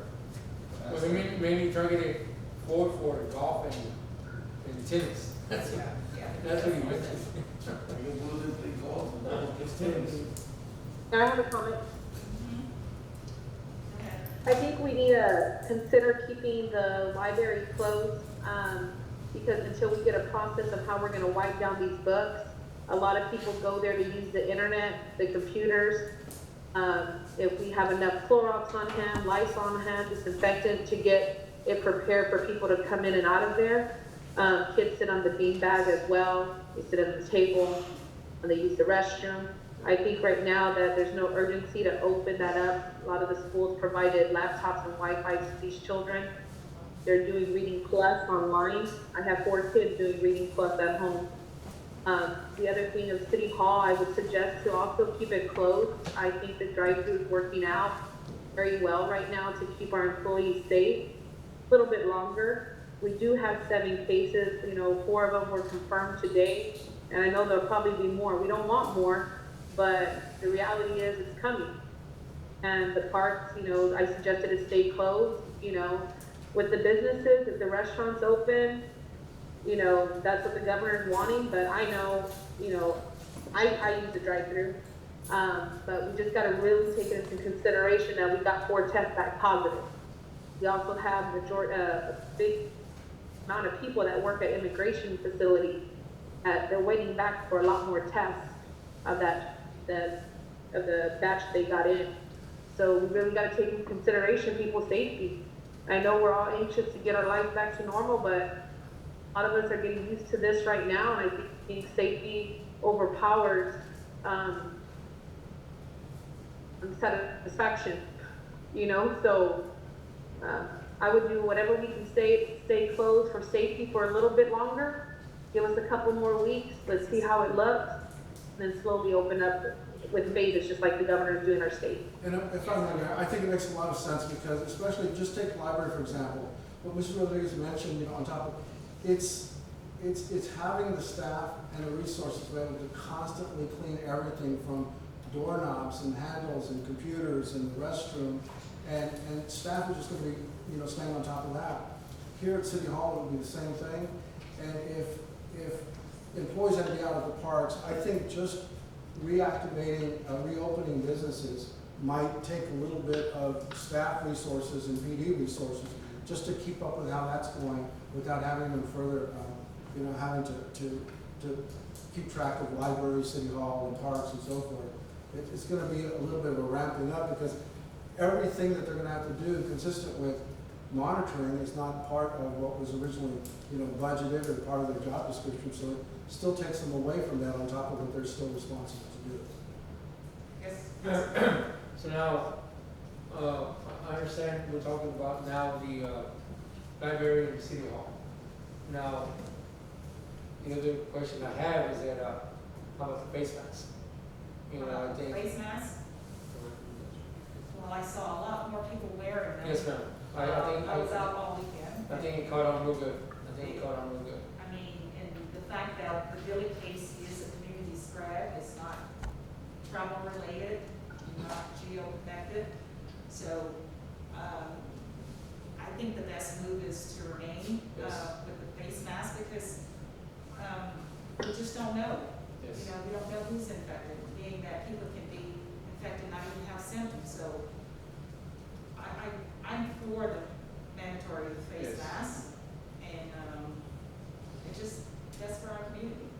I think, just to make sure, how do we word that as far as the community conflict with the government recommending? How does that work? And that's what I think, that's what we're gonna have to deal with from an enforcement perspective. I mean, pardon me? It's gonna be having to enforce your local order, consistent with local ordinances in municipal court, and seeing where that's gonna go. That's if PD issues citations. Have they issued any citations yet? Yes. not for. Yeah, I have a question. But according to what the governor said today, we can't issue citations for not wearing masks. And I haven't heard all of his press conference. That's what he said. They're recommending That's you why wear a it's mask. highly Yeah. encouraging. And if he's saying we can't, then we can't. I have to go back and listen to what he said. Did you hear anything about that, Chief? Yeah, I heard that. Okay. They can't be cited. And if he said we can't cite, then we can't cite. We can recommend. And thank you for that. Mayor, I have a question for Bobby. Mm-hmm. Go ahead. And for the record, I'm all for the mask. I believe any protection that we can do is great. I did have a lot of people send me clips of the governor's speech. I didn't watch that part, but I did forward the speech to Federico and to Crystal, where he gets pretty headstrong on, nobody's gonna put a mandatory face mask in place and nobody will be cited for it. But he did say on the video, and I did respond back to everybody else that emailed me on that, is that he highly encourages it to wear the face mask. But he says again, you cannot get ticketed for it, and you cannot oversee my decision on the face mask, but I will highly let y'all encourage the face mask. So my question is, how would we vote on, will we leave the word mandatory out and highly encourage the face mask? Well, if the governor said, and thank you, please, anyone who has a clip, share it with me, save me some trouble, because the press conference is like 40 minutes long. But if the governor says no, then the answer is no, then we can't require it. All we can do is recommend it, highly encourage it, suggest it, and not issue citations for it. I would recommend to the council, being that we've heard the discussion, I think, is that you take no action on this item. That's a recommendation. And that we'll follow the governor's directive. I think that's. I think now. Crystal has the video. If Crystal wants to play it, she can play it. And it's about 15 seconds. Yeah, as it relates to that, if it's 50 seconds, that would help. It would be so much easier for us to follow what the governor's doing from now on. And we're not gonna do. Crystal has it. But we can go to the library and the, So city we're hall. gonna leave everything status quo. Like this.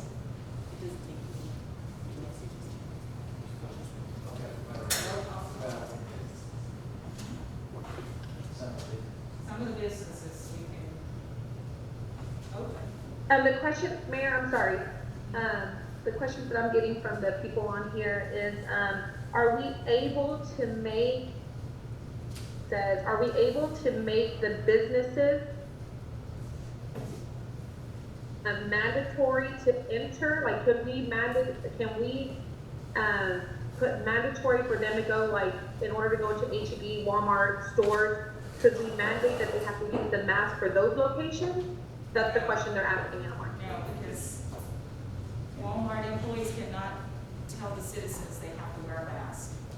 No.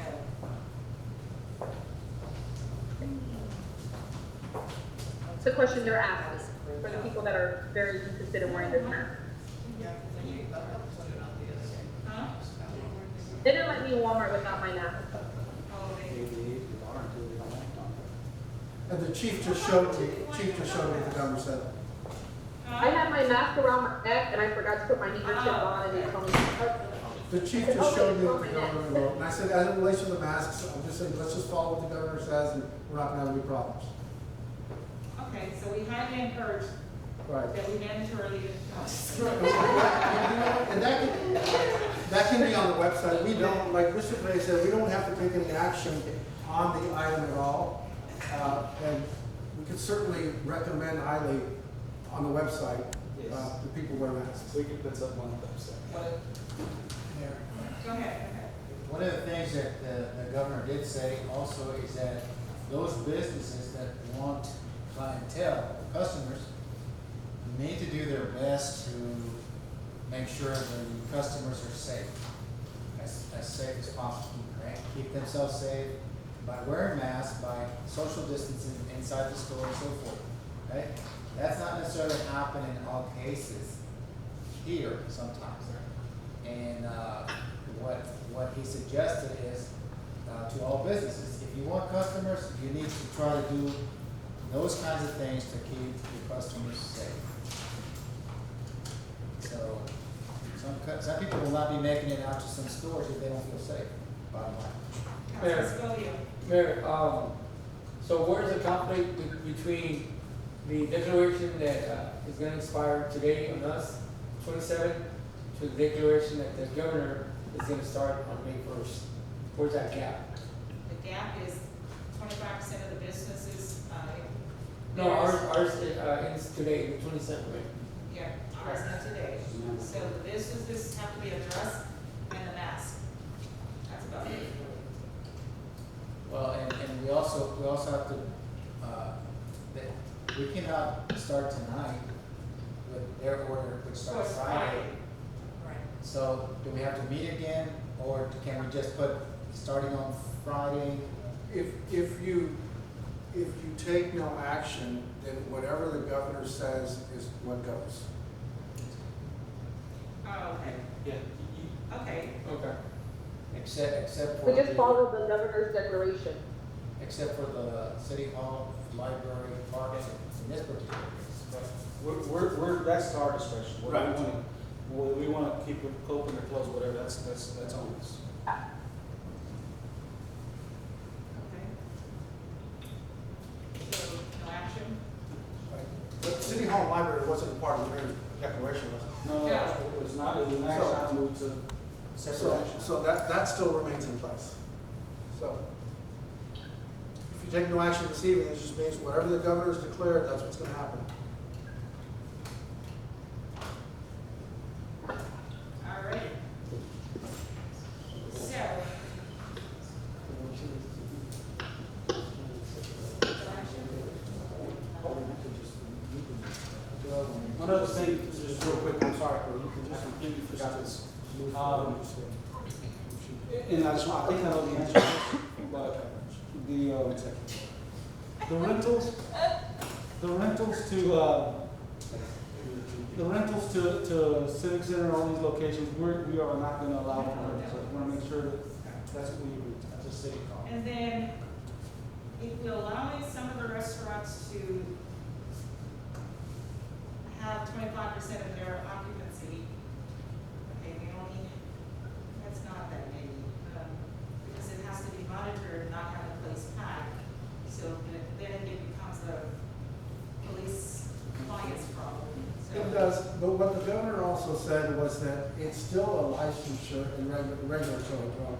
Because restaurants, if they're selling, if they have a state license, that's still an issue. If they don't have a state license for a local one, then it's still a local regulatory issue. So you hope that you don't have to go out and monitor, but if you have to, you have to. Oh, you're gonna get calls. Pardon me?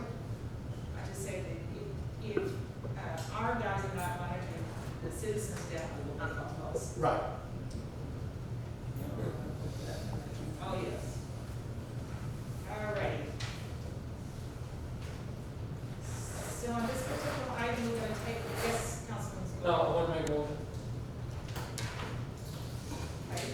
I'll make a motion, Mayor, that we go ahead and follow the governor's executive order. Okay, Second that? all in favor? By show of hands. Motion carries unanimously to follow Governor Abbott's orders. Item 5, city council inquiries for staff and/or items for future agendas. Going once? I have one. Okay. I had discussed it with, Rico on, speed bump, or the sheep also. Speed bumps on Trevino, South Trevino Street. Due to the fact that we have a bus there that stops when the school going, there's a bus that stops, school bus with kids. And they can do a study and do a speed bump on Trevino Street. Speed study, a traffic study? Yeah, I think it's a study for. What, we discussed it. You discussed it, right? Yes, we're gonna get a traffic study on the agenda so the council. can- Oh, okay, all right, thank you. You don't need three? No, it's already taken care of, well, in the process. Yes, sir. I just have a comment. I'd like for us to, this is an opportunity for us to get items on the agenda. And what I've noticed is that the last few meetings, we've had other items come up on the agenda. I would like for us to understand that this is the process we have in place. And it's okay to get others to sign off with you on an item in particular, but sometimes it does not allow management or any of the rest of us who do not understand what's going on to do any kind of understanding, come to any kind of understanding of what the item's about. And it's kind of hard for us to be making a decision directly on the spot. And I would ask that we please take advantage of this inquiry section on our agenda and put items on the agenda. This way we can kind of understand, okay, that should be on the future agenda, and we can kind of look into it. We understand, sometimes things may come up at the last minute, but the last few meetings, we've had quite a few items that are not even brought up at this point. And so, if you've got an item that you thought about, like your item or go, let's put it on the agenda now. So that it gives management, it gives us time to process it, understand what we're looking at. Because we really don't have kind of time over the weekend to look at items in too much depth. So please help us with that. Is 6 o'clock set in stone? Is that part of? We do 7. Oh, Can we do 7 for this part right now? I think. I think the request to put items on the agenda to come in, I think the request is for them to start at 6, so if nobody has a big issue with it, we can postpone it till 7. I don't know if it's a time issue, just let me know, it doesn't matter to me. Right now, 7 o'clock, because it just. we could do 7. I've been missing all my kids' Zooming meetings at 6 o'clock, because right now I'm a teacher. If y'all don't know, I'm a teacher of 4th grade, 3rd grade, 1st grade, and 11th grade.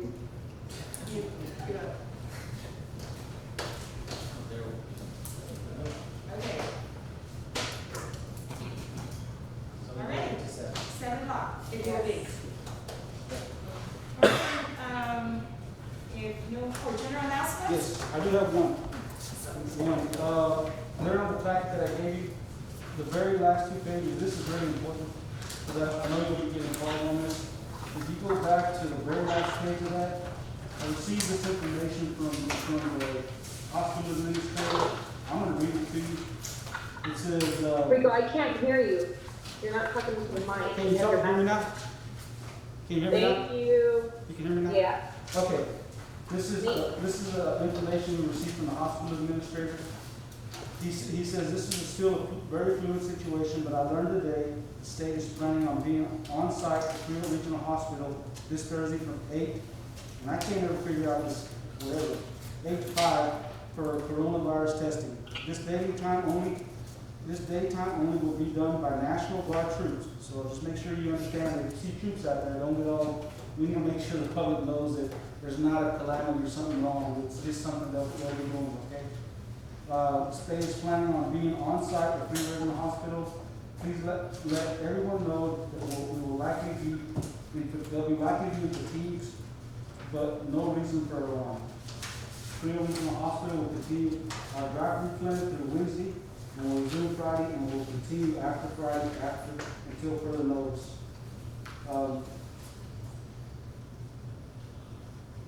I'm not gonna go into all this other stuff, but one of the things, I will add one thing, there's no rapid test, results are turning around in roughly the same 2 to 3 days.